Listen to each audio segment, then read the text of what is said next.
Iran ప్రభుత్వం తీసుకుంటున్న అనాలోచిత చర్యలు ఇండియాకు సంకటంగా మారాయి. ఇరాన్ విదేశాంగ మంత్రి అబ్బాస్ అర్గాచి హర్ముజ్ జలసంధిని వాణిజ్య నౌకలు రాకపోకలు తెరిచామని ప్రకటిస్తే, ఇరాన్ ఐఆర్జీసీ మాత్రం అలాంటిదేమీ లేదని, ఆ మార్గం గుండా పయనించే నౌకలపై కాల్పులు జరిపి భారీగా నష్టపరుస్తామని హెచ్చరిస్తోంది. ఇదిలా ఉంటే ఇండియాకు చెందిన 2 వాణిజ్య నౌకలు ఇరాక్ నుంచి ముడిచమురు తీసుకుని హర్ముజ్ వద్దకు రాగానే ఐఆర్జీసీకి చెందిన నేవీ కాల్పులు జరిపింది. ఈ కాల్పుల్లో ఎలాంటి ప్రాణనష్టం జరగకపోయినా వాణిజ్య నౌక మాత్రం డ్యామేజ్ అయింది. దీనిపై ఇండియా ఇరాన్కు అధికారికంగా తీవ్ర నిరసన తెలిపింది. భవిష్యత్తులో ఇలాంటి చర్యలకు పాల్పడితే తీవ్ర పరిణామాలుంటాయని హెచ్చరించింది. ఇక ఇండియాకు చెందిన ఆయిల్ ట్యాంకర్స్పై దాడికి దారితీసిన పరిణామాలపై మరింత సమాచారం చూద్దాం.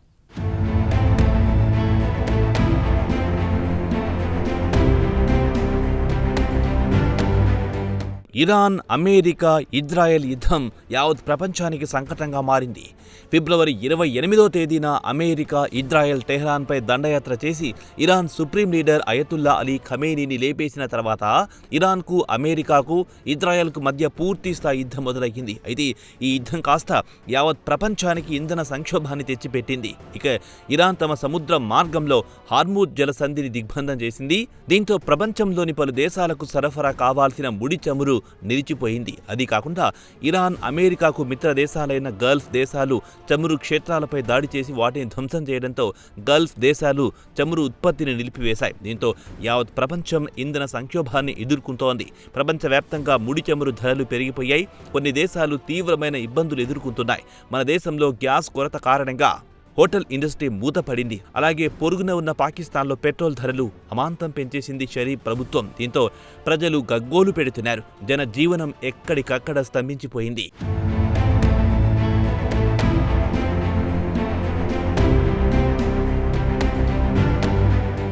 ఇండియా విషయానికి వస్తే ఇరాక్, సౌదీ అరేబియా నుంచి 2 ట్యాంకర్లలో ముడి చమురు తీసుకుని తిరుగు ప్రయాణమవుతున్న సమయంలో హార్ముజ్ జలసంధి వద్దకు రాగానే ఐఆర్జీసీ నేవీ బోట్లు, భారత్ జెండాలున్న వాణిజ్య నౌకలు జగ్ అర్నావ్, సన్మార్, హెరాల్పై విచక్షణ రహితంగా కాల్పులు జరిపింది. ఈ కాల్పుల్లో ఎలాంటి ప్రాణనష్టం జరగకపోయినా ఒక వాణిజ్య నౌక మాత్రం డ్యామేజ్ అయ్యింది. దీనిపై ఇండియా ఇరాన్కు అధికారికంగా తీవ్ర నిరసన తెలియజేసింది.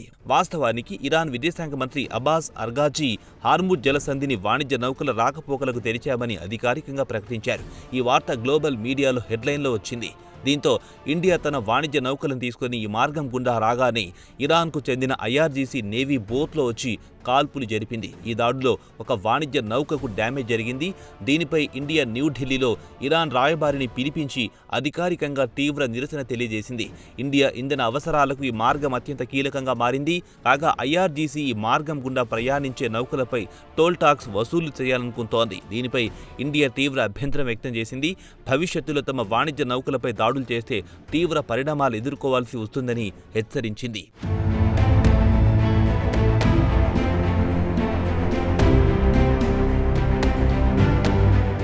ఇక అధికారిక వర్గాల సమాచారం ప్రకారం అమెరికా, ఇజ్రాయెల్లు ఇరాన్పై దాడి చేసి టెహరాన్తో పాటు యావత్ దేశాన్ని ధ్వంసం చేసినందువల్ల హార్ముజ్ జలసంధి ద్వారా రాకపోకలు సాగించే వాణిజ్య నౌకలపై టోల్ టాక్స్ విధించాలని ఐఆర్జీసీ భావిస్తోందని చెబుతున్నారు. కాగా ఇరాన్ నుంచి ముడి చమురు తీసుకుని వస్తున్న 2 వాణిజ్య నౌకలపై ఇరానియన్ నేవీ దాడి చేసిందని ఆదివారం నాడు అధికారులు చెప్పారు. ఒక నౌక గ్లాస్ కేబిన్ అద్దాలు పూర్తిగా ధ్వంసమయ్యాయని తెలిపారు. దీనికి గాను భారత ప్రభుత్వం ఇరాన్కు తీవ్ర నిరసన తెలియజేసింది.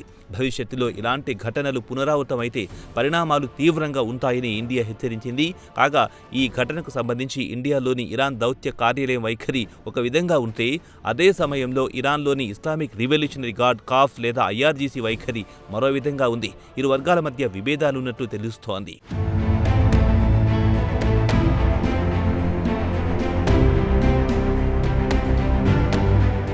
యుద్ధంలో ఇరాన్ భారీగా నష్టపోయిన కారణంగా ఇరాన్కు చెందిన ఐఆర్జీసీ హార్ముజ్ జలసంధి గుండా వెళ్లే అన్ని నౌకలపై సుంకం విధించాలని ఐఆర్జీసీ పట్టుబడుతోంది. అయితే ఇండియా మాత్రం అటువంటి డిమాండ్లకు లొంగమని స్పష్టం చేసింది. ఇక్కడ ఆశ్చర్యం కలిగించే అంశమేంటంటే, ఒకవైపు ఇండియాకు చెందిన వాణిజ్య నౌకలపై ఇరాన్ ఐఆర్జీసీ యథేచ్ఛగా కాల్పులు జరుపుతుంటే, అదే ఇరాన్కు చెందిన యుద్ధ నౌక ఐఆర్ఐఎస్ లావన్కు ఇండియా ఆశ్రయం కల్పించింది.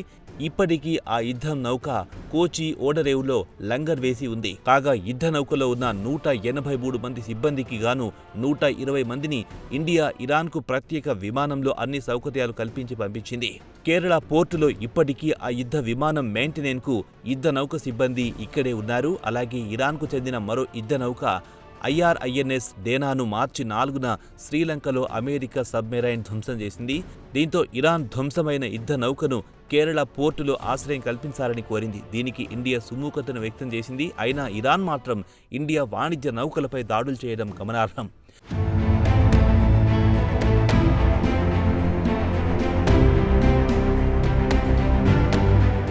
అయితే హార్ముజ్ జలసంధి గుండా వెళ్లే వాణిజ్య నౌకలపై ఇరాన్కు చెందిన IRGC టోల్ టాక్స్ వసూలు చేస్తోందని మీడియాలో వార్తలు వస్తున్నాయి. అయితే ఇండియన్ అధికారులు మాత్రం తామెలాంటి టోల్ టాక్స్ కట్టమని స్పష్టం చేసింది.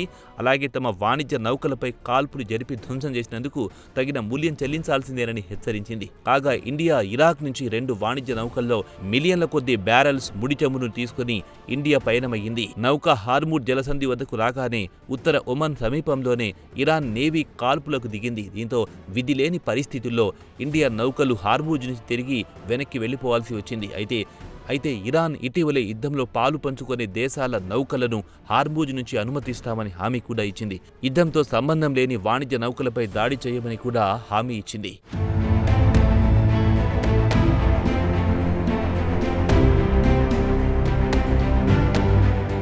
ఇదిలా ఉండగా ఇండియాకు చెందిన వాణిజ్య నౌకలపై దాడి చేసిన వెంటనే ఇండియా విదేశాంగ మంత్రిత్వ శాఖ న్యూఢిల్లీలో ఉన్న ఇరాన్ రాయబారిని పిలిపించుకుని తాజా ఘటనపై తీవ్ర నిరసన తెలియజేసింది. కాగా ఇండియాకు చెందిన జగ్ అర్నావ్ అనే వాణిజ్య నౌక ఇండియా జెండాలతో సౌదీ అరేబియాలోని అల్ జుబైల్ నుంచి ఇండియాకు పయనమయ్యిందని, మరో వాణిజ్య నౌక సన్మార్ హెరాల్ విషయానికొస్తే ఇరాన్ నుంచి ఆయిల్ తీసుకుని ఇండియాకు వస్తున్న క్రమంలో హార్ముజ్ వద్ద దాడికి గురయ్యిందని మెరైన్ ట్రాఫిక్ వెల్లడించింది. కాగా ఇండియాకు చెందిన వాణిజ్య నౌకలపై దాడిని ఇండియా సీరియస్గా తీసుకుంది.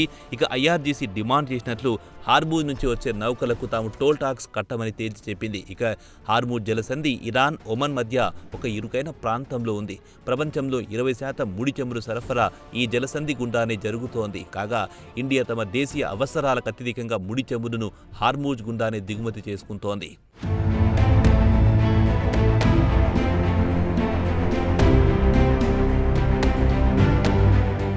ఇక అమెరికా ఇరాన్పై ఫిబ్రవరి 28వ తేదీన యుద్ధం ప్రకటించిన వెంటనే ఇరాన్ ఇండియాను తమ మిత్రదేశంగా ప్రకటించింది. ఒకవైపు యుద్ధం జరుగుతున్నా హార్ముజ్ జలసంధి గుండా ఇండియా జెండా కలిగిన వాణిజ్య నౌకలను యథేచ్ఛగా విడిచిపెట్టింది. కాగా ఇతర దేశాలకు చెందిన వాణిజ్య నౌకలపై డ్రోన్లతో మిసైల్స్తో దాడులు చేస్తామని హెచ్చరించింది. కాగా ఇరాన్, అమెరికా మధ్య 10 రోజుల కాల్పుల విరమణ ఒప్పందం నేపథ్యంలో హార్ముజ్ జలసంధిని తెరుస్తున్నట్టు ఇరాన్ ప్రకటించింది. అందుకే ఇండియా అంతా ధైర్యంగా తమ వాణిజ్య నౌకలను తీసుకుని ఈ మార్గం గుండా వచ్చింది. ఇక ఇరాన్తో ఇండియాకు దౌత్యపరమైన సంబంధాలున్నాయి. ఇక ఇరాన్లో ఇండియా పెద్ద మొత్తంలో పెట్టుబడులు పెట్టింది.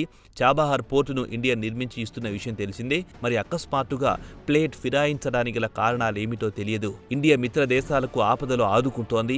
ఉదాహరణకు టర్కీలో భూకంపం వచ్చినప్పుడు ఇండియా వెంటనే స్పందించి సహాయక కార్యక్రమాల్లో చురుకుగా పాల్గొంది.